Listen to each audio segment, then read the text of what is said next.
y'amashuri bita sous-convention. Il y a une sous-convention Église de Pentecôte.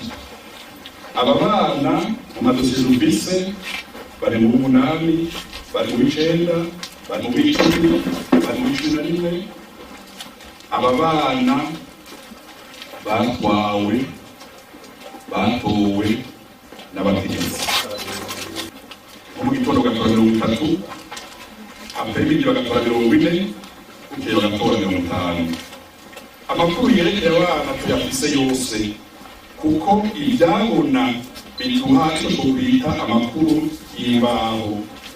Bariho mu gihugu, bariho mu mahanga, hariho n'abagenzi babo ubu bashoboye guca muri Tanzania, muri Congo, ubu bitwara kw'abakanadiye n'abanyamerika kubera bahunze. Abo nibo baduha amakuru, turetse ibitabo, turetse n'amarchive bimwe twita dossier individuel. Izo dossier individuel zerekana papa, mama, province, commune, commune, idini n'amanota yaronka n'amanota yigisha yigisha kuri afisi.